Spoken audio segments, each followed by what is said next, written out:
जंगल के सबसे पुराने बरगद के पेड़ पर रानो चिड़िया का प्यारा घोंसला था। उसके 2 बच्चे थे, कुकू बेटा और गुड़िया बेटी। आज का दिन उनके लिए बहुत खास था।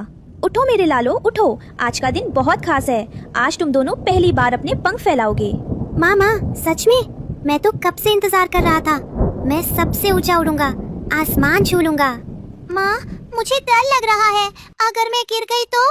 नहीं गिरोगी बेटा, माँ है ना तुम्हारे साथ। जब तक माँ है कोई डर नहीं। पर हाँ, आज उड़ने से पहले एक बात याद रखो, जंगल में अकेले दूर मत जाना, समझे? हाँ माँ हाँ, समझ गया। आज तो मैं पूरा जंगल घूमूंगा। पास ही आम के पेड़ पर तोता परिवार रहता था। पापा तोता हरिया, माँ तोती हरियाली और उनका शैतान बेटा मिट्ठू। मिट्ठू तोता बहुत जिद्दी था, हमेशा अपनी मनमानी करता था। हरियाली देखो जरा, वो बादल कुछ ज्यादा ही काले हो रहे हैं। मुझे लगता है आज बड़ी बारिश आएगी। हाँ जी, मैं भी सोच रही थी। मिट्ठू को बुलाओ अंदर। नहीं आऊंगा, अभी मजा आ रहा है। तुम लोग हमेशा रोकते हो। बेटा ये जिद का समय नहीं है, बारिश आने वाली है। बारिश में भी मजा आता है, मैं नहीं आऊंगा। इस बच्चे की जिद एक दिन हमें रुला देगी। पहाड़ी की चोटी पर कबूतर परिवार रहता था। दादा कबूतर, जिन्हें सब बाबा कहते थे, वो बहुत बुद्धिमान थे। उन्होंने आसमान में बादलों को देखा और उनका दिल कांप गया। बहू बहू जल्दी आओ, आज की बारिश साधारण नहीं होगी। मैंने ऐसे बादल 50 साल पहले देखे थे। उस दिन पूरा जंगल हिल गया था। बाबा जी, क्या सच में इतना खतरा है? हाँ बेटा, जाओ सब पड़ोसियों को खबर दो। रानो को बोलो, तोता परिवार को बोलो, मोर परिवार को बोलो। सबको अपने अपने घर सुरक्षित करने होंगे। और वो गिलहरी रानी, उसे भी बोलो, उसके बच्चे बहुत छोटे हैं।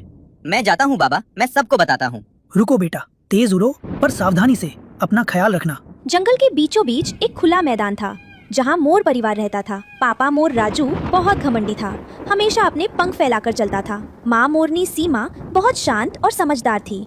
राजू भाई, बाबा ने भेजा है, बड़ी बारिश आने वाली है, सब अपना घर सुरक्षित करो। हाँ बारिश तो क्या हुआ, हम मोर हैं, हम बारिश में नाचते हैं, हमें कोई डर नहीं। राजू जी, बच्चों के बारे में सोचो, वो अभी छोटे हैं। अरे कुछ नहीं होगा, हम यहीं रहेंगे, मोर कभी नहीं डरते। राजू भाई, बाबा बहुत अनुभवी हैं, प्लीज मान जाओ।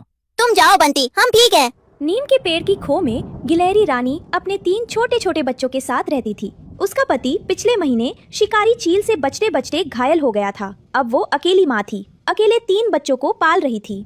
गिलहरी रानी, बड़ी बारिश आने वाली है, अपनी खो मजबूत कर लो। हाँ बंटी भाई, मैं देख रही हूँ, पर क्या करूँ, अकेली हूँ, तीनों बच्चे छोटे हैं, खाना भी कम है। हिम्मत रखो बहन, हम सब हैं।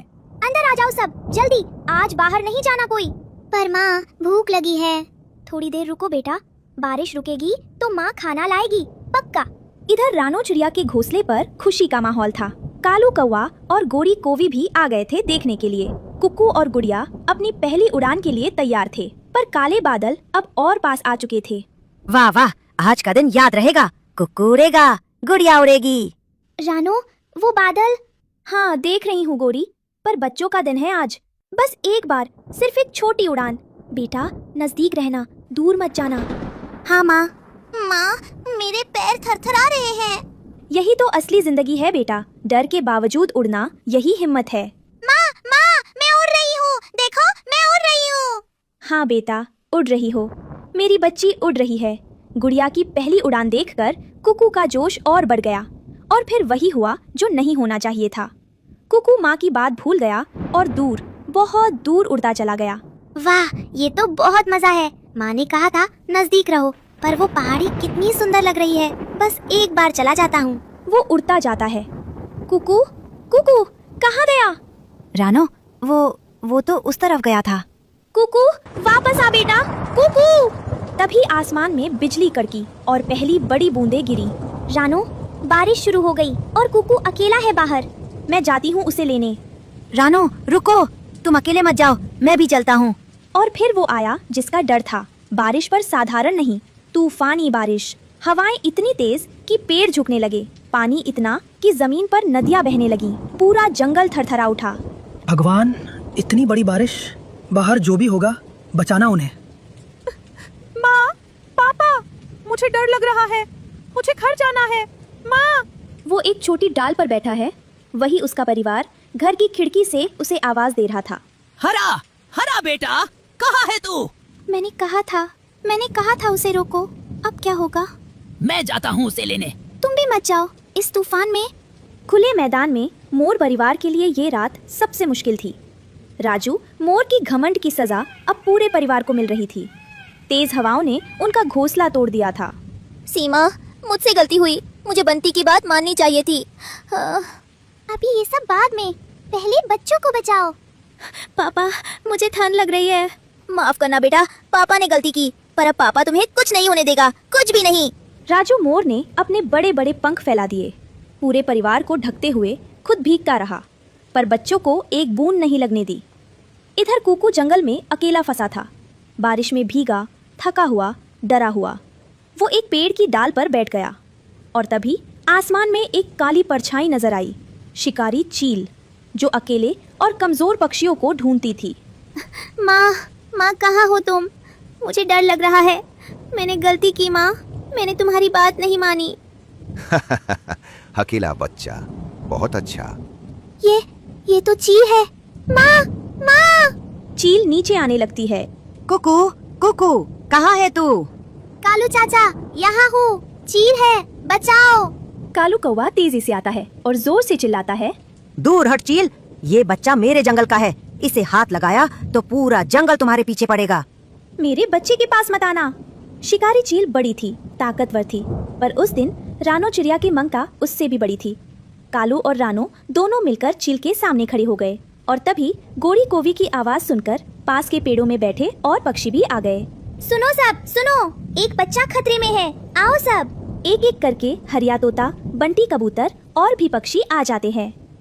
ये क्या हो रहा है? जंगल में हम अकेले नहीं लड़ते चील, यहाँ हम एक हैं। चील ने एक बार सबको देखा और फिर पंख फैलाकर दूर उड़ गई। माँ, मुझे माफ कर दो माँ, मैंने तुम्हारी बात नहीं मानी, मुझे बहुत डर लगा। बेटा, मेरा बेटा, कुछ नहीं हुआ तुझे, कुछ नहीं। माँ आ गई। दोनों की आंखों से आंसू बारिश में मिल जाते हैं। रात हो गई थी, बारिश अभी भी थी, पर थोड़ी कम। गिलहरी रानी की खो में खाना खत्म हो गया था। तीनों बच्चे सो गए थे भूखे पेट। गिलहरी रानी बैठी थी अकेले अंधेरे में और उसने अपने पति की याद में आंखें बंद कर ली। तुम होते तो आज हम डरते नहीं, तुम होते तो बच्चे भूखे नहीं सोते, पर तुम नहीं हो और मुझे अकेले ही लड़ना है इनके लिए। बाहर से आवाज आती है, गिलहरी रानी, दरवाजा खोलो। गिलहरी रानी दरवाजा खोलती है। कालू, गोरी, रानो सब खड़े हैं, हाथ में फल और बीज। हमने सोचा तुम अकेली हो तो हम सब साथ हैं। तुम लोग रो मत, अकेले नहीं हो तुम। जंगल में कोई अकेला नहीं होता। और फिर वो सुबह आई, तूफान के बाद की सुबह। आसमान साफ था, हवा ताजी थी, पेड़ों पर बारिश की बूंदें हीरो जैसी चमक रही थी। जंगल टूटा था, पर टूटा नहीं था, क्योंकि जंगल के लोगों का दिल मजबूत था। देखो, तूफान आया और चला गया, जो साथ रहे वो बचे। यही जंगल का सबक है। बंटी भाई, माफ कर दो, तुमने सही कहा था, मैंने घमंड में नहीं माना। कोई बात नहीं राजू भाई, सब ठीक है, सब साथ हैं, यही काफी है। पापा, माफ कर दो, मैंने जिद की, मैं बहुत डर गया था। माफी मत मांगो बेटा, बस ये वादा करो अब कभी ऐसी जिद नहीं। पक्का पापा, पक्का। शाम होते होते सबने मिलकर जंगल को फिर से सजाया, टूटे घोंसले बनाए, गिलहरी रानी के लिए खाना इकट्ठा किया और सबसे पुराने बरगद पर रानों के घोंसले में कुकू और गुड़िया माँ की गोद में बैठे थे। माँ, क्या हर तूफान के बाद सुबह आती है? हाँ बेटा, हमेशा, बिना किसी अपवाद के। माँ, आज मैं बहुत कुछ सीखा। क्या सीखा बेटा? कि माँ की बात माननी चाहिए, कि अकेले उड़ना बहादुरी नहीं, साथ उड़ना बहादुरी है, और कि जब डर लगे तो माँ की आवाज़ सुनना। मेरा बेटा बड़ा हो गया। कालू कौवा दूर अपने घर से जोर से बोलता है, रानो, चाय पियोगी? गोरी ने बनाई है। कालू, चाय जंगल में कैसे बनेगी? अरे हाँ, वो तो है। उस शाम पूरे जंगल में एक अजीब सी शांति थी। टूटे पेड़, गीली जमीन, पर दिलों में गर्माहट, क्योंकि उस तूफान ने सबको एक सबक दिया था। घमंड टूट जाता है, जिद टूट जाती है, पर जो एक दूसरे का हाथ थामे रहते हैं वो कभी नहीं टूटते। माँ की ममता सबसे बड़ी ताकत है, और जंगल में जहाँ सब साथ हों, कोई तूफान, कोई चील, कोई मुसीबत टिक नहीं सकती।